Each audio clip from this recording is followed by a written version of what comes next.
সে যদি backend engineer হিসেবে কাজ করতে চায় তাহলে তাকে ব্যাকএন্ড রিলেটেড যে ফ্রেমওয়ার্কগুলো আছে, say for example Django REST framework আছে, তারপরে ফাস্ট এপিআই আছে, ফ্লাস্ক আছে, এগুলো নিয়ে সে শিখতে পারে। সে যদি মেশিন লার্নিং নিয়ে কাজ করতে চায় তাহলে তাকে প্রথমে কিছু বেসিক টুলস শিখতে হয়। প্রোগ্রামিং জানি বাট এআই এ যাবো না ব্যাকএন্ডে যাবো, এখানে আবার অনেকের আসলে এআই বলি মেশিন লার্নিং বলি, এটার মূল চালিকা শক্তি হচ্ছে ডাটা। আমরা ফুয়েলের কথা বলি, গাড়ি চলে হচ্ছে ফুয়েল দিয়ে, তেল দিয়ে, জ্বালানি দিয়ে। সিমিলারলি আমাদের মেশিন লার্নিং এর ক্ষেত্রে যদি বলি বা এআই এর কথা বলি, এটাকে চালায় হচ্ছে ডাটা। আপনি কাজ নাই পারতে পারেন, এটা কোনো সমস্যা না, আপনি টুলস নাই জানতে পারেন, এটা সমস্যা না, বাট সমস্যাটা ক্রিটিক্যাল সিচুয়েশনে যাওয়ার আগেই সেটাকে অ্যাড্রেস করা। আসসালামু আলাইকুম রহমতুল্লাহ। আশা রাখি সকলেই ভালো আছেন। আমি সালমান মোহাম্মদ সুলতান। সো আপনারা অনেকদিন ধরেই রিকোয়েস্ট করছিলেন যে আমাদের প্ল্যাটফর্ম থেকে কিভাবে আমরা career related, tech related podcast arrange করতে পারি অথবা বিভিন্ন ধরনের নলেজ শেয়ারিং সেশন অ্যারেঞ্জ করতে পারি। সো তারই ধারাবাহিকতা অনুযায়ী আজকে থেকে ইনশাল্লাহ আমাদের প্রথম পডকাস্টের ভিডিও শুরু হতে যাচ্ছে। আমরা যে ফ্রেশার হিসাবে কিভাবে আমরা যারা এআই সেক্টরে কাজ করতে চাই, মেশিন লার্নিং ইঞ্জিনিয়ার হিসেবে কাজ করতে চাই, যেহেতু এটা এখন মার্কেট ডিমান্ড এবং ডে বাই ডে কিন্তু এই মেশিন লার্নিংয়ের চাহিদা কিন্তু not only in Bangladesh but also পুরা পৃথিবীতে কিন্তু বেড়ে চলতেছে, তাই না? সো আমরা আসলে একদম বিগিনিং থেকে জব পাওয়া পর্যন্ত আমাদের লাইফ স্টাইল, আমাদের জার্নি কিভাবে হওয়া উচিত, এই নিয়ে ইনশাল্লাহ আজকে পডকাস্টে আলোচনা করব। আজকের পডকাস্টের গেস্ট হিসাবে আমরা ইনভাইট করেছি মিস্টার মানরুজ্জামান, যিনি বর্তমানে ইনোভেটিভ স্কিলসে এআই ইঞ্জিনিয়ার হিসেবে আছে, এবং আমরা তার সাথে ইনশাল্লাহ বিভিন্ন বিষয় নিয়ে জানবো কিভাবে আসলে সে এআই সেক্টরে কাজ করার জন্য নিজেকে তৈরি করছে এবং জবে ঢোকার পরে কি কি চ্যালেঞ্জ ফেস করতেছে। ইনশাল্লাহ আমরা তার কাছ থেকে এই বিষয়গুলো জানবো। So welcome মানরুজ্জামান। সো প্রথমে ইনশাল্লাহ তোমার ইন্ট্রোডাকশনটা করে ফেলো, তাহলে তোমার সম্পর্কে অডিয়েন্স জানতে পারবে। তো আমার সম্পর্কে যদি বলতে হয়, আমি মোহাম্মদ মনারুজ্জামান, ইনোভেটিভ স্কিলসে আছি বর্তমানে এআই ইঞ্জিনিয়ার হিসেবে, এবং পাশাপাশি ইনস্ট্রাক্টর হিসেবে কিছু কোর্স কন্ডাক্ট করতেছি। আর ইনোভেটিভ স্কিলসের সাথে আমি অলমোস্ট 1 বছরের উপরে আছি। আর প্রিভিয়াসলি ইনোভেটিভ স্কিলসে জয়েন করার আগে আমি একটা সরকারি প্রজেক্টে ছিলাম ইনস্ট্রাক্টর হিসেবে, সেখানেও পাইথন প্রোগ্রামিং নিয়ে আমি ইনস্ট্রাকশন দিয়ে থাকতাম। প্লাস এরপরে আমি অন্য একটা কোম্পানিতে ছিলাম জুনিয়র এআই ইঞ্জিনিয়ার হিসেবে। Thank you Monowar for your nice introduction. So Monowar সম্পর্কে আমি আরেকটু অ্যাড করি যে মানোয়ার কিন্তু তার লার্নিং জার্নিতে কিন্তু অনেক স্ট্রাগল করছে, ঠিক আছে? তো এই জন্যই ধরো যে আমরা চাচ্ছিলাম যে এমন কাউকে নিয়ে আসতে যে কিনা আসলে তার এক্সপিরিয়েন্সগুলো শেয়ার করবে। এবং আমরা এখানে যারা বিভিন্ন ব্যাকগ্রাউন্ডে আছে, এটা হইতে পারে যে IT background, non IT background, অথবা যারা মাত্র কলেজ পাস করছে, অথবা যারা ইউনিভার্সিটিতে পড়াশোনা করতেছে, প্রত্যেক অডিয়েন্সই যেন এই পডকাস্ট থেকে যেন কিছু না কিছু শিখতে পারে এবং কিছু না কিছু গাইডলাইন যেন সে পায়, ঠিক আছে? তো এই জন্যই আর কি আমরা মনোয়ার সম্পর্কে জানবো, সে স্ট্রাগল পিরিয়ডটা কীভাবে কাটাইছে, কীভাবে ডিসিপ্লিন ছিল শেখার সময়, এবং তার এখনকার চাকরি করা অবস্থায় কী কী চ্যালেঞ্জ ফেস করতেছে এবং কীভাবে ওগুলো ওভারকাম করতেছে। সো মনোয়ার, তোমার কাছে ধরো যে প্রথম যে প্রশ্নটা করতে চাই যে তুমি তো এজ এ এআই ইঞ্জিনিয়ার হিসেবে কাজ করতেছো, সো কি কি ধরনের কাজ করতেছো ডেইলি বেসিসে, এটাই যদি একটু শেয়ার করতে আমাদের সাথে। ডেইলি বেসিসে আমি একদম লেটেস্ট কাজ নিয়ে বলি আর কি। প্রথমে আমি এখন বর্তমানে যে বিষয় নিয়ে কাজ করতেছি আর কি, এটা হচ্ছে মূলত ডকুমেন্ট থেকে ইনফরমেশন এক্সট্রাক্ট করা। এটা যদি আরেকটু সহজভাবে বলি, আমাদের বিভিন্ন ধরনের ডে টু ডে লাইফের ডকুমেন্টস নিয়ে কাজ করা লাগে। অফিসিয়াল ডকুমেন্টস, ডক ফাইল হতে পারে, পিডিএফ ফাইল হতে পারে, ইমেজ হতে পারে। সো আমরা মাল্টিমোডাল এআই ব্যবহার করে, মাল্টিমোডাল এলএলএম ব্যবহার করে এই ডকুমেন্টগুলো থেকে আমাদের শুধুমাত্র প্রয়োজনীয় ইনফরমেশনগুলোকে কীভাবে এক্সট্রাক্ট করে নিয়ে আসতে পারি এবং সেটার মাধ্যমে একটা সিস্টেমকে কীভাবে আমরা অটোমেট করতে পারি। এটা বিষয়টা এরকম যে আমাদের একটা সিস্টেম আছে যেখানে হয়তো আমরা আমাদের ডাটাগুলো এক্সট্রাক্ট করে ইনপুট দিচ্ছি, ডাটা এন্ট্রি যেটা আর কি, ট্রেডিশনাল ডাটা এন্ট্রি, যেখানে আমরা একটা ডকুমেন্ট থেকে ডাটাগুলো নিয়ে সেটা আমাদের সিস্টেমে এন্ট্রি দিচ্ছি, সিস্টেমে সেটা উপরে হয়তো বিভিন্ন ধরনের কাজ হচ্ছে বা সিস্টেমে স্টোর হচ্ছে। তো এই কাজটাকেই অটোমেট করা। সো এখানে দুইটা প্রসেস, একটা হচ্ছে এক্সট্রাকশন, যেখানে আমাদের প্রয়োজনীয় ইনফরমেশনগুলোকে আমরা বের করে নিয়ে আসতেছি। এর পরের পার্টটা হচ্ছে সেগুলোকে আমাদের সিস্টেমে এন্ট্রি দেওয়া, এবং এই দুইটাকে একসাথে আমরা অটোমেটেড ডাটা এন্ট্রি সিস্টেমে কাজ করতেছি আর কি। এই জায়গা থেকে আমি একটা প্রশ্ন করতে চাই। এই যে তুমি যে বললা যে ম্যানুয়াল ডাটা এন্ট্রি থেকে তুমি অটোমেটেড ডাটা এন্ট্রি পুরো সিস্টেমটা বানাচ্ছো, like it's kind of optical character recognition use করে, তাই না? হ্যাঁ, ওসিআরও এখানে কাজ করে। সো এইটার আসলে লাভটা কি? মানে মার্কেটে যদি এই প্রোডাক্টটা থাকে অ্যাভেলেবেল, কাদের লাভটা হবে এবং কোন দিকে লাভটা হবে? কারণ আমরা এখন সবাই এআই নেগেটিভ দিক থেকে বেশি আলোচনা করতেছি যে এআই মানুষের চাকরি কেড়ে নিবে, ঠিক আছে? সো আমরা যদি মানুষের ক্ষতি চাই তাহলে আমরা এই প্রোডাক্ট কেন বানাচ্ছি? একটা ভালো কোশ্চেন এবং ক্রিটিক্যাল একটা কোশ্চেন আসলে, যে আমরা এআই ব্যবহার করে যদি অটোমেট করি এটাতে আমাদের লাভ কি, এবং মানুষের তো এখানে জব চলে যাবে, এটা একটা কোশ্চেন। সো এটা আমাদের আসলে এটা আমরা একটু ডিফারেন্ট ভাবে চিন্তা করতে পারি। যেমন যখন গাড়ি ছিল না তখন আসলে আমরা কি করতাম? গাড়ি এক সময় ছিল না, মানুষ পায়ে হেঁটে পথ চলতো। তারপরে গাড়ি আসলো, ঠিক আছে? তো গাড়ি যখন চাকা যখন আবিষ্কার হলো তখন আমাদের ঘোড়া লাগতো গাড়ি চালানোর জন্য। এরপরে কিন্তু ঘোড়ার এখন প্রয়োজনীয়তা নাই, কিন্তু ঘোড়া কিন্তু মানে গাড়ি চালানোর জন্য ঘোড়া যদি প্রয়োজন নাও হয় তাও কিন্তু ঘোড়ার অন্য প্রয়োজনীয়তা আছে। সিমিলারলি আমাদের ইন্ডাস্ট্রিয়াল রেভলিউশনের আগে আমরা যদি বলি কৃষি সেক্টরে আমরা কাজ করতাম, মানুষ হাতে বা বিভিন্ন ধরনের প্রাণী ব্যবহার করে কাজ করতো। তো সেখানে যখন মেশিনারিজ চলে আসলো কাজটা আরো কয়েক গুণ বেশি মানে প্রোডাকশন সেখানে চলে আসছে। সো যেটা বলতে চাচ্ছি যে এআই ব্যবহার করলে আমাদের, হ্যাঁ, কিছু কিছু সেক্টর যেগুলো রিপিটেড সেক্টর আছে এখানে হয়তো জব এইগুলো থাকবে না, আর সেগুলো আসলে মডিফাই হয়ে যাবে। তো এর সাথে সাথে আমাদেরও ইভালুয়েট করতে হবে। যেমন আমাদের সম্পূর্ণ ইন্ডাস্ট্রি যেমন ইভালুয়েট হয়ে এখন বর্তমান পর্যায়ে আসছে, আর বাকি আরো 50 বছর বা 20-30 বছর পরেও কিন্তু ইন্ডাস্ট্রি সেম থাকবে না, এটা চেঞ্জ হয়ে যাবে। সো এর সাথে সাথে আমাদেরকে ইভালুয়েট করতে হবে। সো এটা আমাদের ডিসিশন আসলে আমরা কি চেঞ্জ হতে চাচ্ছি কি না। তো যেটা একটা বলতেছিলাম যে এই যে ওসিআর সিস্টেমের মেইন অ্যাডভান্টেজটা কি? আমি যদি ফর এক্সাম্পল চিন্তা করি যে আমি অ্যাজ এ কোম্পানি ওনার, আমার কোম্পানির জন্য কেন আমি এই প্রোডাক্টটা ইউজ করব? সো প্রথমে আমি একটা জিনিস ক্লিয়ার করে ফেলি, এটা আসলে সবার জন্য না, যে সবার তো আসলে হাজার হাজার ডকুমেন্টস নাই। আমার যদি একটা বা দুইটা ডকুমেন্টস থাকে সেক্ষেত্রে আমার এটার প্রয়োজন নাই, আমি একটা বা দুইটা ডকুমেন্টসের জন্য আমি ম্যানুয়ালি এন্ট্রি দিতে পারি, আমার খুব বেশি সময় লাগবে না। বাট আপনি চিন্তা করেন অ্যাট স্কেল, অর্থাৎ আপনার মনে করেন 1000টা ডকুমেন্টস আছে, ডেইলি আপনাকে প্রসেস করতে হয়। বা এমনও কোম্পানি আছে যাদের হয়তো 10,000 ডকুমেন্টস আছে বিভিন্ন লেআউটের, সেগুলোকে আপনাকে প্রসেস করতে হচ্ছে। তো আপনি ম্যানুয়ালি আপনি 10,000টা ডকুমেন্ট থেকে ইনফরমেশন নিয়ে আপনার সিস্টেম এন্ট্রি দেওয়ার জন্য হয়তো ডাটা এন্ট্রি অপারেটর রাখছেন 10 জন। এখন তাদের প্রত্যেকটা ডকুমেন্ট থেকে আমরা যেটা দেখছি যে ম্যানুয়ালি যদি আপনি ডাটা নিয়ে সেটা এন্ট্রি দিতে চান, অন এভারেজ প্রত্যেকটা ডকুমেন্টের মধ্যে বেয়ার মিনিমাম একটা পেজ থেকে শুরু করে আমরা 50 আপ পেজও পাইছি, 50+ পেজও পাইছি যে এক একটা ডকুমেন্টে থাকে। তো এরকম ক্ষেত্রে কি হয় যে আমরা যদি এভারেজ বলি, এভারেজে ধরি আমরা 20টা পেজের ডাটা এক্সট্রাক্ট করতে একজনের কম করে হলেও আধা ঘন্টা সময় লাগতেছে। আবার সেটাকে চেক করা যে সবকিছু ঠিকঠাক আছে কিনা, মাঝখানে একটা মানে আরেকজন থাকে যে সে চেক করে ইনফরমেশনগুলো ঠিকঠাক আছে কিনা। সো এখানে আমরা দেখতেছি যে একটা ডকুমেন্টের পিছনে যেরকম সময় যাচ্ছে, আমরা যখন এখানে আমাদের সিস্টেমটা ইউজ করতেছি এখানে এটা কয়েক সেকেন্ডের মধ্যে ডাটাগুলো এক্সট্রাক্ট করে ফেলতেছে, এবং সেখানে আমরা ডাটাগুলোকে মাঝখানে চেকিং প্রসেসটা আমরা রাখতেছি। কেন রাখতেছি? এআই যতই অ্যাডভান্স হয়ে যাক না কেন, তারপরেও আমাদের মনে হয় যে এখানে এটাকে আমরা বলি হিউম্যান ইন দ্য লুপ বা HITL, এটা প্রয়োজন আছে। কেন প্রয়োজন আছে? যে এআই ভুল করতেই পারে, এটা খুবই স্বাভাবিক, বা হ্যালুসিনেট করতে পারে। তো আমরা আমাদের সর্বোচ্চ চেষ্টাই করি যেন এটা না হয়, কিন্তু তারপরে কোথাও কোথাও সমস্যা হয়ে যায়। তো এই জন্য আমরা HITLটা মেনটেন করি, অর্থাৎ এখানে মাঝখানে একজন হিউম্যান যে কিনা আমাদের ডাটাগুলোকে চেক করে যে ঠিক আছে সব। তো সব মিলে আমরা দেখা গেছে যে আমাদের টাইমটা 30 মিনিট থেকে কমে এটা 1 থেকে 1.5 মিনিটের মধ্যে চলে আসতেছে। সো এখানে হিউজ একটা টাইম সেভ হচ্ছে। এবার এটাকে আপনি চিন্তা করেন যে এটাকে আপনি 1000 দিয়ে গুনতেন, সো চিন্তা করেন যে আপনার কিরকম টাইম সেভ হচ্ছে। আচ্ছা, এখন এই পুরা প্রশ্নটা হলো আমাদের যারা লার্নার তাদের পক্ষ থেকে আসছে, ঠিক আছে? তো আমরা রিসেন্টলি একটা সার্ভে করছিলাম যেখানে আমরা কোশ্চেন এরকম করছিলাম যে স্কিল ডেভেলপমেন্টের সময় কোন বিষয়গুলা আপনার সবচেয়ে বেশি বাধা হয়ে দাঁড়ায়। তো আমরা কয়েকটা অপশন দিছিলাম, এর মধ্যে একটা দিছিলাম যে অনলাইন ডিস্ট্রাকশন, আর একটা দিছিলাম যে মেন্টরশিপ, আর 3 নাম্বার দিছিলাম যে ফিনান্সিয়াল ইস্যু। তো ডিস্ট্রাকশন আর মেন্টরশিপে সবচেয়ে বেশি প্রবলেমটা, মানে সবচেয়ে বেশি তারা ভোট দিছে, ঠিক আছে?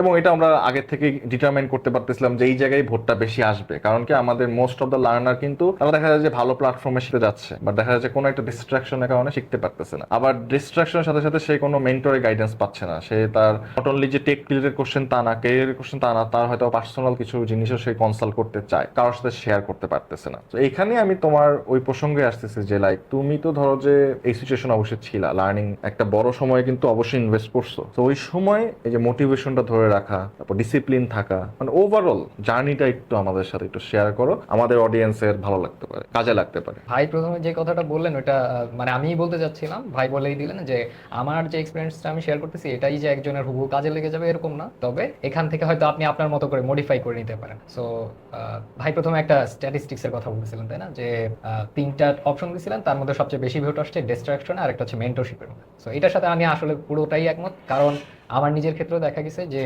যখন আমি কোনো বিষয় শিখতে যাচ্ছি তখন সেখানে প্রথমে ডিস্ট্রাকশন। এখন তো ইন্টারনেটের যুগ, ইন্টারনেটের আসলে এত কন্টেন্ট আছে, কেউ যদি সারাদিনও বসে থাকে তার আসলে বোরিং লাগার কোনো মানে সুযোগ নেই। সে একটা থেকে আরেকটাতে যাবে, আরেকটা থেকে আরেকটাতে যাবে, ফেসবুক আছে, ইউটিউব আছে, টিকটক আছে।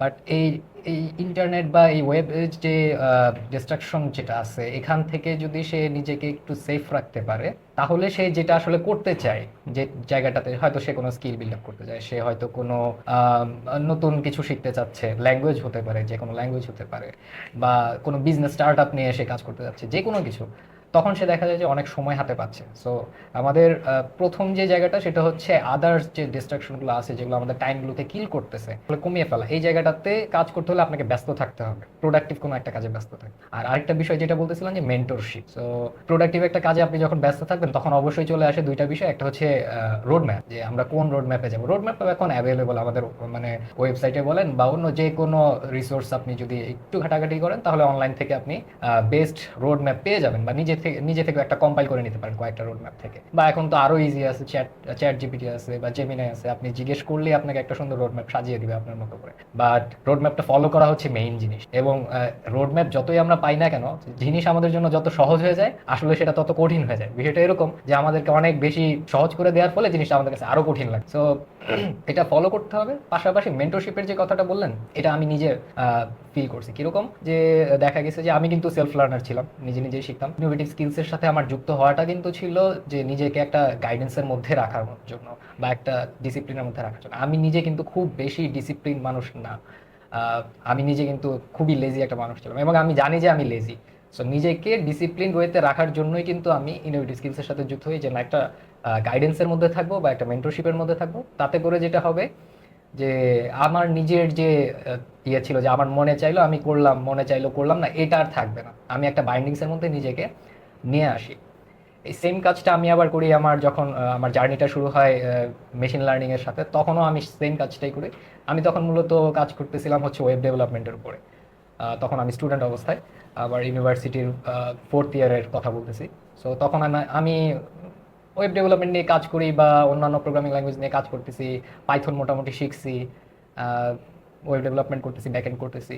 তো মাথায় ছিল যে হ্যাঁ মেশিন লার্নিং নিয়ে কাজ করব, মেশিন লার্নিং শুরু করব, এটা ট্রেন্ডিং টপিক ছিল এবং টার্গেট ছিল, বাট করা হচ্ছিল না। সো কিভাবে করব, আমার সামনে ইয়ে ছিল, ওয়ে ছিল আমার ডিপার্টমেন্টে। আমি যদিও ইলেকট্রিক্যাল ইঞ্জিনিয়ারিং ব্যাকগ্রাউন্ড থেকে আসা, আমাদের ডিপার্টমেন্টে মেশিন লার্নিং নিয়ে বেশ কাজ হতো। তো আমাদের ডিপার্টমেন্টে সবচেয়ে করা যে সুপারভাইজার ছিল, উনি মেশিন লার্নিং নিয়ে হচ্ছে কাজ করতেন। আমি বেছে বেছে তার কাছেই গেলাম। এর মূল কারণটা ছিল যে সে যেহেতু করা, সে তো আমাকে রাখবে হচ্ছে টাইট দিয়ে রাখবে সবসময়, এবং আমারও এটা শেখা হয়ে যাবে। সো স্যারের কথা ছিল যে ঠিক আছে, তোমাকে সবকিছু জানতে হবে না, কিন্তু আমি তোমাকে যে কাজগুলো দিব সেই কাজগুলো আমাকে ডেইলি আপডেট বা উইকলি আপডেট আমাকে দিতে হবে এবং করে দেখাতে হবে। সো আমি হচ্ছে ওই কাজে বা ওই বাইন্ডিংসের মধ্যে যাওয়ার জন্য, মানে ওই বাইন্ডিংসে যাতে থেকে আমি যাতে শিখতে পারি, নিজেকে ওই বাইন্ডিংসের মধ্যে আমি নিয়ে যাই। সিমিলার কাজটা আমি ইনোভেটিভ স্কিলসের সাথেও করি, যে আমি যাতে সেলফ লার্নিং ঠিক আছে এটা হচ্ছে, বাট যেন একটা বাইন্ডিংসের মধ্যে থাকি, একটা ডিসিপ্লিনের মধ্যে রাখতে পারি, প্লাস একটা গাইডেন্স বা মেন্টরশিপ এটা তো অবশ্যই আছে। মেন্টরদের কাছ থেকে রিয়েল ওয়ার্ল্ডের এত ইনসাইট পাওয়া যায় একটা ছোট্ট সেশনে, যেটা আসলে কয়েক সপ্তাহ ধরে আমি যদি সেলফ স্টাডি করি সেটা হয়তো পাওয়া যায় না। একটা 1 ঘন্টার সেশনে যেরকম রিয়েল ওয়ার্ল্ড ইনসাইটগুলো পাওয়া যায় বা ইনফরমেশন যেগুলো পাওয়া যায়, এটা আমি নিজে আসলে ফেস করছি আর কি। সো এই জন্য মেন্টরশিপটা জরুরি। আর ডিস্ট্রাকশনের ব্যাপার তো বলেই ফেলাম, যে ডিস্ট্রাকশন আসলে নিজেকে এখানে একটু স্ট্রিক্ট হতে হবে আর বাইন্ডিংসের মধ্যে নিয়ে আসতে হবে। আমার সবসময় আমরা সহজের দিকে না, যে একটু কঠিনের দিকেও মাঝে মধ্যে যাওয়া উচিত, যে কোন জায়গাটা একটু কঠিন, কোন জায়গাটা একটু স্ট্রিক্ট। স্ট্রিক্ট জায়গাতে গেলে নিজেকে ডিসিপ্লিন রাখাটা একটু সহজ হয়ে যায়। Okay, so thank you so much.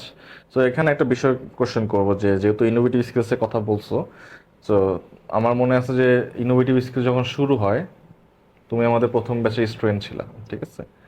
So ওই সময় তো একটা ট্রাস্ট ইস্যু থাকে, কারণ সবাই তো ভালোভাবে শিখায় না আমাদের বাংলাদেশের পার্সপেক্টিভে, তাই না?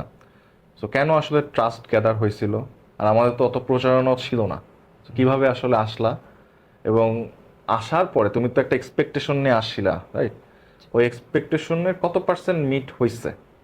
এবং এখন তুমি দেখো শুরু থেকে এই পর্যন্ত পুরো দেখছো ইনোভেটিভ স্কিলসের কোথায় কি হচ্ছে। এখনকার কোর্স কারিকুলাম আগের কোর্স কারিকুলাম থেকে কেমন আপগ্রেড হয়েছে উইথ সাপোর্ট? আচ্ছা, এখানে একসাথে কয়েকটা প্রশ্ন করলেন। প্রথম প্রশ্নটার কথা যদি বলি যে কেন ইনোভেটিভ স্কিলসকে ট্রাস্ট করলাম আমি। সো ইনোভেটিভ স্কিলসের প্রথম মানে জানাটা হচ্ছে আমার এক ফ্রেন্ডের থ্রুতে। সেও হচ্ছে ইনোভেটিভ স্কিলসে অ্যাজ এ স্টুডেন্ট সে করে, এনরোল করে, এবং আমাকেও সে এটা কি তাশফিক? তাশফিক, ওকে। সে আমার ডিপার্টমেন্টের ফ্রেন্ড। সো তার থ্রুতে আসলে জানা। তো সে আমাকে বলে যে এরকম একটা কোর্স আছে, তুমি চাইলে করতে পারো।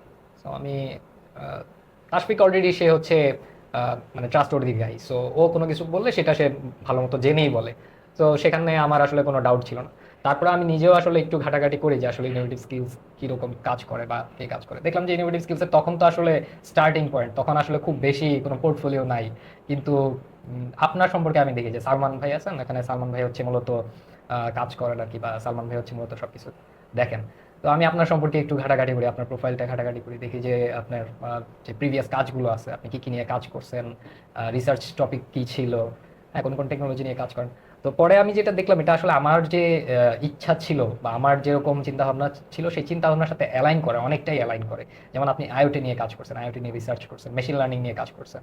সো আমার ইচ্ছা মানে আমারও এই বিষয়গুলো, এই ফিল্ডগুলোর প্রতি ইন্টারেস্ট ছিল। পরে যখন দেখলাম যে না, এগুলো অ্যালাইন করতেছে এবং আলহামদুলিল্লাহ পূর্ণ সবকিছু আমার কাছে মোটামুটি স্যাটিসফাইড মনে হয়, তখন আমি হচ্ছে তারপরেও আপনাকে একবার আমি ফোন দিই, আমার মনে আছে আমি আপনাকে সরাসরি আপনার সাথে ফোনে কথা বলি, ফোনে কথা বলে তারপরে আমি হচ্ছে এনরোল করে ফেলি। সো আরেকটা বিষয় যেটা ছিল যে কারিকুলাম, কারিকুলাম তো আসলে কোনো একটা কোর্সে ভর্তি হলে তো আসলে শুধুমাত্র ইনস্টিটিউট বা ইনস্ট্রাক্টর দেখে কেউ ভর্তি হয় না, সাথে কারিকুলাম আসলে কি আছে সেটাও দেখে। সো কারিকুলামের ব্যাপারে ভাই যে কোশ্চেনটা করছিলেন যে কারিকুলাম কতটুকু মানে চেঞ্জ হয়ে আসছে, কতটুকু আসলে চেঞ্জ আসছে। সো শুরুর কথা যদি বলি, আমাদের যে কারিকুলাম ছিল আমাদের সময়, আমরা তো একেবারে প্রথম ব্যাচ ছিলাম। সো প্রথম ব্যাচের কারিকুলামটা আসলেই একটু মানে ডিফিকাল্ট তৈরি করা, কারণ প্রথম যে কোনো কিছুই প্রথম স্টেপটা আসলে অনেক কঠিন। অ্যাজ এ ইনস্ট্রাক্টর আমি যখন দেখছি যে প্রথম ক্লাসটা আসলে একটু মানে কঠিন হয়, সবচেয়ে কঠিন হয় প্রথম ক্লাসটা, এরপরে আসলে একটা ফ্লো চলে আসে। সো আমাদের প্রথম কারিকুলাম যদি বলি, তখন আমাদের আমাদের স্ট্যান্ডার্ড অনুযায়ী বা আমাদের জানাশোনা অনুযায়ী সেই কারিকুলামটা ওকে ছিল, সেখানে আসলে কোনো ইয়ে ছিল না, যে কারণে আসলে এনরোল করা, কারিকুলাম দেখে পছন্দ হওয়াতেই এনরোল করা। ব্যাচটা কম্পিউটার ভিশন ছিল, কম্পিউটার ভিশন ব্যাচ 1। আর এরপরে আস্তে আস্তে এখন বর্তমানে যে জায়গায় কারিকুলাম আছে, এখানে আমরা নতুন অনেকগুলো জিনিস অ্যাড করছি আসলে। যেমন ডিফিউশন মডেল যেটা ছিল, এটা আসলে রিসেন্টলি অ্যাড করা, রিসেন্ট কয়েকটা ব্যাচে অ্যাড করা। তারপরে হচ্ছে আমরা দেখলাম যে আহ, কয়েকটা ব্যাচে দেখলাম যে কিছু স্টুডেন্ট আছে মানে মেজর পার্ট, কয়েকজন স্টুডেন্ট আছে যারা হচ্ছে প্রোগ্রামিংয়ে খুব একটা ফ্লুয়েন্ট না।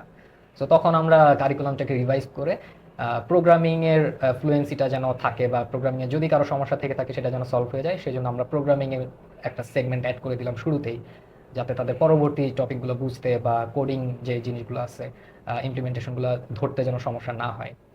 এর পাশাপাশি আমরা যদি বলি যে আমরা কন্টিনিউয়াসলি ট্রাই করতেছি আমাদের কারিকুলামে চেঞ্জেস নিয়ে আসার জন্য। কারেন্ট যে ইন্ডাস্ট্রি ট্রেন্ড আছে, ইন্ডাস্ট্রিতে যে যে টেকনোলজিগুলো ব্যবহার হচ্ছে সেগুলোর উপর ভিত্তি করে আমরা চেষ্টা করতেছি আমাদের নিজস্ব কারিকুলামগুলোকে সাজাতে আর কি। আর ওই যে একটা বিষয় আর কি, যে এক্সপেকটেশনের বিষয়টা। ও আচ্ছা, এক্সপেকটেশন, হ্যাঁ এটা ভুলে গেছিলাম। সো এক্সপেকটেশন মিট মিট করার ব্যাপারে যদি আমি বলি যে আমাদের কম্পিউটার ভিশন কোর্সের ইনস্ট্রাক্টর ছিলেন ফাহিম ভাই। সো ফাহিম ভাই আসলে খুবই ভালো পড়ায়, হ্যাঁ। এবং ফাহিম ভাই যে মানে একটা ক্লাসে যেরকম রিসোর্স দিত বা যেরকম ইনস্ট্রাকশন দিত, সেগুলো যদি কেউ ফলো করতে পারে তাহলে আসলে এক্সপেকটেশন মিট না হয়ে কোনো উপায় নাই, হ্যাঁ। এবং আমি আমি আসলে বলবো যে আমি যতটুকু এক্সপেক্ট করতেছিলাম তার থেকে আসলে বেশিই শিখছি, কম আসলে শিখি নাই। এবং এটার পিছনে একটা জিনিস, ইনোভেটিভ স্কিলস বা আমার ইনস্ট্রাক্টর ফাহিম ভাইয়ের তো ইয়ে ছিল, অবদান ছিল। প্লাস একটা জিনিস যেটা আমি লার্নারদের উদ্দেশ্যে বলবো, সেটা হচ্ছে নিজেকে আসলে ধরে রাখা। কারণ আমরা মনে করি কি হয়তো ইনস্ট্রাক্টর বা ইনস্টিটিউট আমাদেরকে সব কিছু ধরে করে দিবে, বিষয়টা এরকম না। আমাদেরকে হয়তো গাইডেন্স দিতেছে, আমাদেরকে সব কিছু বুঝিয়ে দিচ্ছে, কিন্তু আলটিমেটলি জিনিসটা নিয়ে স্টাডি করা, প্র্যাকটিস করা, এটা কিন্তু লার্নারেরই দায়িত্ব।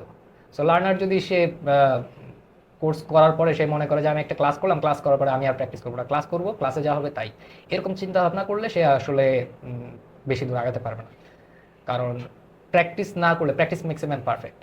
সো আমরা প্র্যাকটিস না করলে আসলে একটা বিষয়ে দক্ষতা অর্জন করতে পারবো। তো এটা একদম একদম নোভিস অডিয়েন্সদের জন্য, ঠিক আছে? ফর এক্সাম্পল, আমি এআই সম্পর্কে কিছু জানিও না, অথবা আমার আশেপাশে আমি শুনতেছি। এখন তো আমার সামনে অনেকগুলা স্কিল আছে, এআই আছে, ইউএক্স ইউআই আছে, ডেভেলপমেন্ট স্কিল আছে, অনেক অসংখ্য স্কিল আছে, প্রতিটা স্কিলেরই ভ্যালু আছে, রাইট? কিন্তু অ্যাজ এ এআই ইঞ্জিনিয়ার যদি তোমাকে বলি যে সে কিছুই জানে না, সে কনফিউজ, তার কেন এই যুগে এআই, মেশিন লার্নিং এগুলা শেখা উচিত? ক্যারিয়ার চয়েসটা আসলে নিজেকে চুজ করাটা সবচেয়ে বেস্ট। যদি আপনার আগ্রহ এরকম হয় যে আপনি ইন্ডাস্ট্রি ট্রেন্ডটা পছন্দ করেন, আপনি লেটেস্ট টেকনোলজির সাথে পরিচিত থাকতে চান, অটোমেশন পছন্দ করেন, তাহলে আমি মনে করি যে এআই ফিল্ডটা আপনার জন্য। আদার হ্যান্ড, আপনি যদি ডিজাইন সেন্স ভালো হয়, আপনি যদি মনে করেন আপনার কালার সেন্স ভালো, আপনি ডিজাইন করতে পছন্দ করেন এবং এখানে আপনি সময় ব্যয় করতে পারবেন, তাহলে সেটা ক্ষেত্রে আপনি ইউআই ইউএক্স বা ডিজাইন রিলেটেড যে ফিল্ডগুলো আছে সেগুলোতে আপনি পারবেন। তারপরে যদি এরকম হয় যে আচ্ছা প্রোগ্রামিং জানি বাট এআই এ যাবো না ব্যাকএন্ডে যাবো, এখানে আবার অনেকের থাকে যে আচ্ছা এআই এর মধ্যেও কিন্তু অনেকগুলো ফিল্ড আছে, এখানে আমি আসলে কোন ফিল্ডে যাব এটা নিয়ে অনেকে চিন্তা করো। এই ক্ষেত্রে যেটা বলবো যে আপনি প্রথমে ডাটা নিয়ে কাজ করা শুরু করা। আসলে এআই বলি, মেশিন লার্নিং বলি, এটার মূল চালিকা শক্তি হচ্ছে ডাটা। যে আমরা ফুয়েলের কথা বলি, গাড়ি চলে হচ্ছে ফুয়েল দিয়ে, তেল দিয়ে, জ্বালানি দিয়ে। সিমিলারলি আমাদের মেশিন লার্নিং এর ক্ষেত্রে যদি বলি বা এআই এর কথা বলি, এটাকে চালায় হচ্ছে ডাটা। একটা ডাটা ছাড়া, প্রপার ডাটা ছাড়া হচ্ছে আমরা একটা মেশিন লার্নিং মডেল বা একটা এলএলএম যেটাই বলি না কেন সেটাকে আসলে প্রপারলি ট্রেন করাতে পারবো না। ভালো ডাটা না হলে যত ভালো মডেলই আমরা বানাই না কেন সেই মডেলটা ট্রেন্ড হবে না বা জেনারেলাইজড হবে না। তো এই জন্য ডাটা নিয়ে কাজ করা প্রথমে। তো আপনি ডাটা নিয়ে কাজ করা শিখলে সেখান থেকে আপনি ডাটা সায়েন্টিস্টও হতে পারবেন, ডাটা অ্যানালিস্টও হতে পারবেন, মেশিন লার্নিং ইঞ্জিনিয়ারও হতে পারবেন। তারপরে হচ্ছে আপনাকে চিন্তা করতে হবে যে আপনি আসলে কোন দিকে ফোকাস করছেন। সো প্রথমে আপনি ডাটা নিয়ে কাজ করা শুরু করেন, দেন আপনি নিজেই বুঝে যাবেন যে আপনার কোনটা পছন্দ বা কোন দিকে আপনি যেতে চান। আপনি যদি মনে করেন যে আপনি একটা সিস্টেম অটোমেশন পছন্দ করেন, আপনি আপনি এরকম পছন্দ করেন যে আপনি মডেলটাকে ইউজ করে রিয়েল ওয়ার্ল্ড কোনো একটা প্রবলেমকে সলভ করতে যাচ্ছেন, এটা আপনার কাছে অনেক ফ্যান্টাস্টিক লাগে, সেই ক্ষেত্রে আপনি অবশ্যই এআই ইঞ্জিনিয়ারিং বা মেশিন লার্নিং ইঞ্জিনিয়ারিং এর দিকে মুভ করবেন। আপনি যদি মনে করেন যে না, আমার ডাটার ইনসাইটগুলো বের করে সেটাকে প্রপারলি মানুষের কাছে বোঝার উপযোগী করে তোলা, এটা আমার কাছে খুব ভালো লাগে, এবং ডাটাকে অ্যানালাইসিস করে ডাটা থেকে বিভিন্ন ধরনের ইনসাইট বের করে নিয়ে আসা হচ্ছে আপনার পছন্দ, সেক্ষেত্রে আপনি ডাটা অ্যানালিস্ট এই ফিল্ডটা চয়েস করতে পারেন। So it's up to you. But আপনি শুরুতে আপনি ডাটা নিয়ে কাজ করা শুরু করেন। ডাটা যেহেতু সবগুলো ফিল্ডেই কমন, ডাটা নিয়ে কাজ করতে করতে আপনি বুঝে যাবেন যে আসলে এরপরে আপনি কোনটার দিকে আগাবেন। আর আরেকটা বিষয় যে শুরুতে খুব বেশি কনফিউশনে না থেকে আমরা অনেক ক্ষেত্রেই দেখছি যে আহ, যারা নতুন নতুন শুরু করতেছে তারা সবচেয়ে বেশি সময় ব্যয় করে যে আসলে কোন দিকে যাব এটা ডিসাইড করতে করতে অনেক সময় ব্যয় করে। সো এই ক্ষেত্রে যেই জিনিসটা, মানে এটা আমিও ব্যয় করছি, আমার ক্ষেত্রে অনেক ক্ষেত্রে এরকম হয়েছে যে আমি কোন টেকনোলজিতে যাব সেটা চিন্তা করতে করতে অনেক টাইম ব্যয় করে ফেলছি। সেটা না করে সবচেয়ে বেস্ট ওয়ে হচ্ছে আপনি যে সময়টা চিন্তা করে ব্যয় করতেছেন সেই সময়টা আপনি দরকার হয় একটু সার্চ করে, একটু ডকুমেন্টেশনগুলো দেখে নিজে একটু ট্রাই করেন। ঠিক আছে, খুব কমপ্লেক্স কোনো কিছু না, সিম্পল জিনিসগুলো ট্রাই করে দেখে যে আপনার কাছে কোনটা বেশি ফ্যান্টাস্টিক লাগছে, কোনটা আপনাকে বেশি টানতেছে, আপনি সেদিকে মুভ করেন। আচ্ছা, এতক্ষণ তো আমরা একদম ফ্রেশার নোভিসদের নিয়ে কথাবার্তা বললাম। এখন প্রশ্নটা হলো যে ফর এক্সাম্পল একজন স্কিল শিখছে, তো মেশিন লার্নিং শিখতেছে, এখন সে জবের জন্য প্রিপেয়ার। তো তোমার প্রিপারেশনটা তুমি কিভাবে নিছিলা? আই থিঙ্ক তুমিও তো ইন্টারভিউ দিছো, একটা ইন্টারভিউ প্রসেসের মধ্যে গেছিলে, ওইটা শেয়ার করবা। আর এখন তো তুমি নিজেও ইন্টারভিউ নিচ্ছ, তো ওভারঅল একটা সাজেশন যদি আমাদের অডিয়েন্সের উদ্দেশ্যে বলতা যে তারা আসলে কিভাবে ইন্টারভিউর জন্য প্রিপারেশন নিবে। এই এখন তো 2025 শেষ, 2026 সালে আর তো আমার ক্ষেত্রে যদি আমারটা প্রথমে বলি, আমার সাথে হয়তো বর্তমানে অনেক কিছু ম্যাচ করবে না, বাট কিছু জিনিস হচ্ছে কমন থাকে। আমার ক্ষেত্রে যদি বলি, আমি যেটা করতাম একটা সময়ে প্রচুর প্রবলেম সলভ করছি, দেখা গেছে যে ডেইলি চেষ্টা করতাম প্রবলেম সলভ করার। তো এরকমও গেছে ডেইলি একটা প্রবলেম সলভ করছি, আবার এরকম সময় গেছে যে একটা প্রবলেম নিয়ে এক সপ্তাহ কাটাই দিচ্ছি। তো প্রবলেম সলভিংটা হচ্ছে লজিক বিল্ড আপ করার ক্ষেত্রে আমাদের সবার জন্য প্রয়োজন, আমিও করছি। যারা ফ্রেশার আছে যদিও বা হয়তো এখন এর জন্য ট্রাই করতেছে, প্রবলেম সলভিং করলে তাদের মধ্যে একটা প্রোগ্রামিং ল্যাঙ্গুয়েজের যে সিনট্যাকটিক্যাল যে নলেজটা, এটা শার্প থাকবে এবং এটা সে সবসময় ব্রেনে থাকবে। প্রোগ্রামিং ল্যাঙ্গুয়েজ দেখা গেছে যে প্র্যাকটিসে না থাকলে এটা ভুলে যায়, স্বাভাবিক সিনট্যাক্স গুলো বিশেষ করে। প্রবলেম সলভিং এটা প্র্যাকটিসে থাকা এবং এগুলো নিজে নিজে করা, যে করলেই হবে না। প্রজেক্ট আসলে অনেক প্রজেক্ট আছে, অনলাইনে আছে, আপনি দেখে করতে পারেন। আপনি প্রথম দেখে করেন, এটা সমস্যা নাই, প্রথম কয়েকটা প্রজেক্ট আপনি দেখে করেন, বাট বুঝে করেন। আপনি দেখে করলে আপনি বুঝে প্রজেক্টগুলো করেন, দেখে করে তারপরে আপনি বুঝে নেন। পরে কিছু প্রজেক্ট করার চেষ্টা করেন যে আচ্ছা এক্সিস্টিং প্রজেক্টগুলোকে আরো কিভাবে নতুন ফিচার অ্যাড করা যায়, এটা নিয়ে চিন্তা। তাহলে যেটা হবে যে এখানে একটা ভ্যালু অ্যাড করতেছেন আপনি। আপনাকে যদি হঠাৎ করে ইন্টারভিউর বলে যে এই ধরনের প্রজেক্ট তো ইউটিউবেই থাকে, আপনি তাকে এই চ্যালেঞ্জটার অ্যান্সার খুব ফ্লুয়েন্টলি দিতে পারবেন যে না, আমি এই ফিচারটা দেখেন যে কোথাও নাই, আমি এই ফিচারটা অ্যাড করছি, এটা আপনি মানে প্রাউডলি বলতে পারবেন। এবং এটা কিন্তু আপনার ভ্যালু অ্যাড করে দিবে, আপনার ইন্টারভিউর কাছে আপনাকে ইউনিক করে তুলবে এই জায়গাটাই। সো আপনি প্রজেক্ট করবেন, প্রজেক্ট যত বেশি করবেন আপনার নলেজ তত বেশি বাড়বে, আপনি বিভিন্ন ধরনের সিচুয়েশনগুলো কীভাবে হ্যান্ডেল করতে হয় এটা জানবেন, প্লাস আপনার সিভিটাকে হেভি করবে, প্লাস বুঝে যদি করেন, নিজে নিজে মানে নিজে থেকে যদি আপনি ফিচার অ্যাড করেন, বুঝে করেন, তখন যেটা হবে যে আপনি ইন্টারভিউয়ের কাছে নিজের ভ্যালুটাকে তুলে ধরতে পারবেন যে হ্যাঁ আপনি আসলেই কিছু একটা করছেন, এখানে আপনার কন্ট্রিবিউশন আসলেই আছে। ইন্টারভিউ প্রিপারেশনের ক্ষেত্রে আসলে এইগুলো তো কাজে লাগেই, পাশাপাশি একটা জিনিস সেটা গুরুত্বপূর্ণ যে নার্ভাসনেস কাজ করে। রিয়েল লাইফ ইন্টারভিউতে গেলে আপনি যতই মানে ফ্লুয়েন্ট হন না কেন, যতই আপনার প্র্যাকটিস থাকুক না কেন, একটা নার্ভাসনেস কাজ করেই। হ্যাঁ, সো এটা আসলে কাটানোর উপায় হচ্ছে কাটা দিয়ে কাটা তোলা। কীরকম? যে আপনি আরও ইন্টারভিউ দেন, আপনি হচ্ছে ইন্টারভিউগুলো ফেস করেন, আপনি এটা চিন্তা করবেন না যে আমি একটা ইন্টারভিউ দিলে বা একটা সিভি ড্রপ করলে সেখান থেকে আমি কল পাবো, এটা কখনো চিন্তা করা যাবে না। চিন্তা করতে হবে যে হ্যাঁ আমার সামনে যতগুলো অপরচুনিটিস আছে আমি সবগুলোতে সিভি ড্রপ করবো, সবগুলোর জন্য ট্রাই করবো, এবং সেখানে যদি আমার সবগুলোতে কল আসে আমি চেষ্টা করবো সবগুলোতেই অ্যাটেন্ড করার। তো আমরা যেটা করি বা ম্যাক্সিমাম ক্ষেত্রে যেটা দেখা যায় যে নার্ভাসনেসের কারণে অনেক সময় আমরা ইন্টারভিউতে যাই না, অ্যাটেন্ডই করি না। এটা খুবই খারাপ, এটা এটা খুবই বাজে অভ্যাস। ইন্টারভিউতে অ্যাটেন্ড করতে হবে, আপনি পারেন বা না পারেন অ্যাটলিস্ট আপনি এনভায়রনমেন্টটা দেখলেন, আপনি কোশ্চেনগুলো ফেস করলেন, অ্যাটলিস্ট আপনার মধ্যে আস্তে আস্তে অভ্যস্ততা তৈরি হবে যে কিভাবে আমি এই সিচুয়েশনে নিজেকে প্রিপেয়ার করবো। আর ইন্টারভিউতে আহামরি আসলে যে কঠিন কিছু করবে তা না, আপনার যদি বেসিক ক্লিয়ার থাকে, আপনি যদি প্রবলেম সলভিং করে থাকেন এবং প্রিভিয়াসলি যে যে জিনিসগুলো বললাম আর কি, প্রবলেম সলভিং করা, প্রজেক্ট করা, এগুলো যদি করে থাকেন, তাহলে আসলে ইন্টারভিউটা ফেস করা আপনার জন্য কঠিন হবে না। সবচেয়ে বেশি কঠিন যেটা সেটা হচ্ছে নার্ভাসনেসটা কাটা। আচ্ছা, সো এই ক্ষেত্রে মানে মানে আমাদের ফর এক্সাম্পল আমার স্কিল আছে, এখন আমার রেফারেন্স নাই, এটা এক ক্যাটাগরি। আরেক ক্যাটাগরি হলো স্কিল আছে আবার তার রেফারেন্সও আছে। সো কাকে তুমি নিবা? আচ্ছা, ইন্টারেস্টিং কোশ্চেন। সো স্কিল, একজনের স্কিল আছে রেফারেন্স নাই, আর একজনের স্কিলও আছে রেফারেন্সও আছে। এখন রেফারেন্স জিনিসটা কি, দুইটার মধ্যে পার্থক্য তো এটা, রেফারেন্স নিয়েই কথা বলি।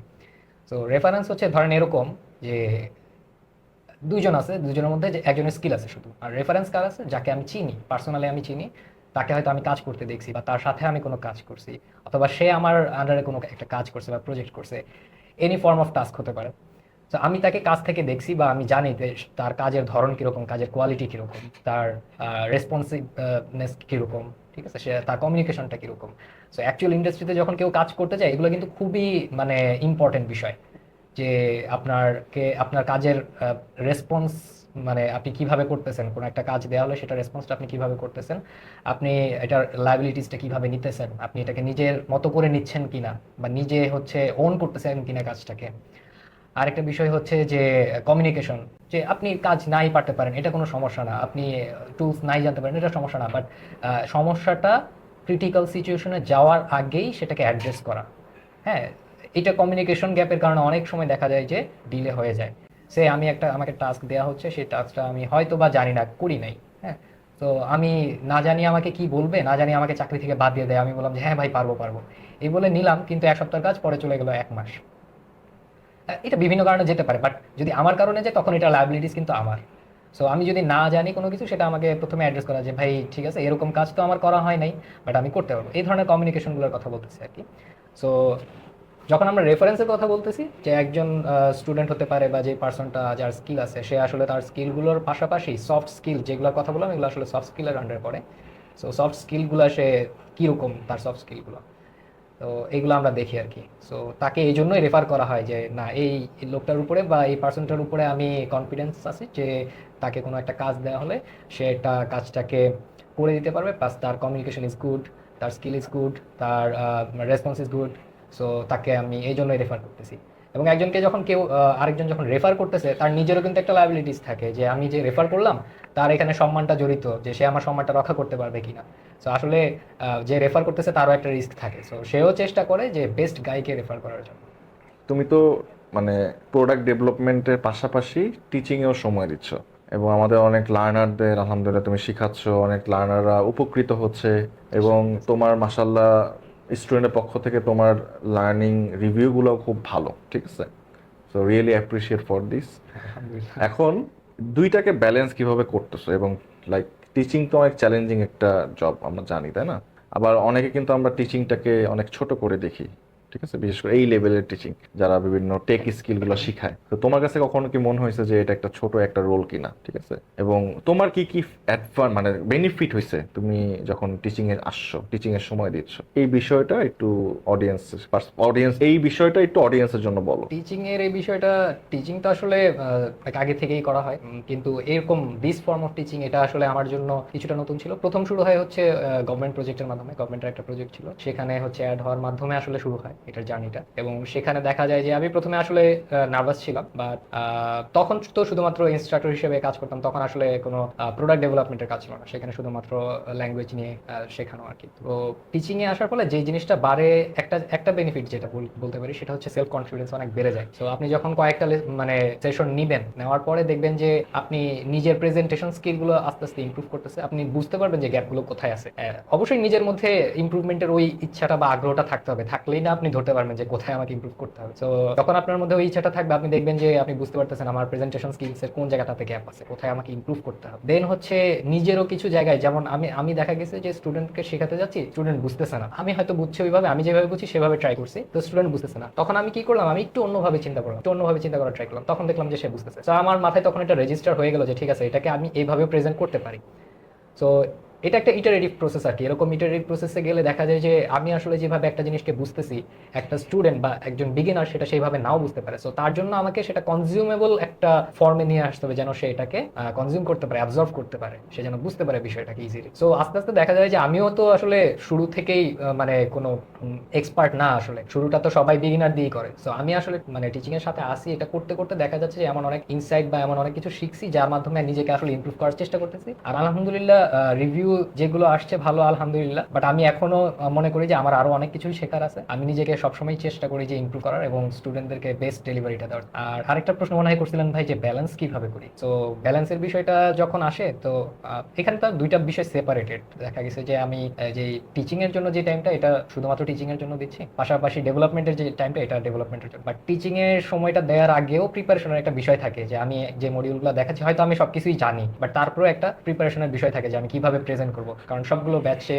বা সব স্টুডেন্টের জন্য আসলে ফ্লোটা সেম থাকে না। তো সেইভাবে একটা প্রিপারেশনের বিষয় থাকে। তো এক্ষেত্রে আমার একটা সুবিধা আছে, সুবিধাটা হচ্ছে যেহেতু আমি সেম সেক্টরে কাজ করি, তো আমার আসলে ওই কাজ করতে করতে প্রিপারেশন নিতে আসলে আলাদাভাবে টাইমের দরকার না, কাজের মাঝেই দেখা যায় যে প্রিপারেশন হয়ে যায়। এক্ষেত্রে আসলে ম্যাটেরিয়ালস যদি আমি আলাদা কোনো কিছু যদি ভিজুয়ালস ক্রিয়েট করি বা কোনো কোড যদি তাদের জন্য আলাদাভাবে প্রিভিয়াসলি লিখে রাখি, সেটার জন্য যতটুকু টাইম দরকার এই টাইমটা দিতে হয় আর কি। এছাড়া ওইরকম ভাবে অন্য সময় দিতে হয় না, যে ঠিক আছে অন্য সাবজেক্ট পড়াচ্ছি সেটার জন্য আমাকে আলাদা যে প্রিপারেশন নেওয়া লাগতো, সেরকম কোনো কিছু না। তো থ্যাংক ইউ সো মাচ। তো আমরা প্রায় শেষের দিকে চলে আসছি। সেটা হলো যে যারা একদম নন আইটি ব্যাকগ্রাউন্ড, কম্পিউটার একদম বেসিক স্কিল তারা আছে, বাট নন আইটি, তো তারা এই সেক্টরে কি আসতে পারবে, এটা হলো প্রথম প্রশ্ন। এবং এই সেক্টরে আসার জন্য তাদের মাইন্ডসেটটা কি হইতে হবে? স্কিল সম্পর্কে তো আমরা অলরেডি কথা বলছি, এই স্কিলগুলো মাস্ট, বাট মাইন্ডসেট, তো প্রথম হলো তারা আসতে পারবে কিনা, দ্বিতীয় হলো মাইন্ডসেটটা। প্রথম প্রশ্ন হচ্ছে নন আইটি ব্যাকগ্রাউন্ড থেকে আসতে পারবে কিনা। আমি যদি পজিটিভ হইতে বলি অবশ্যই পারবে, কেন না। আর মাইন্ডসেটটা কি হতে হবে, এটার অ্যান্সারটা এখানে চলে আসে যে আপনাকে ওই মাইন্ডসেটটা থাকতে হবে যে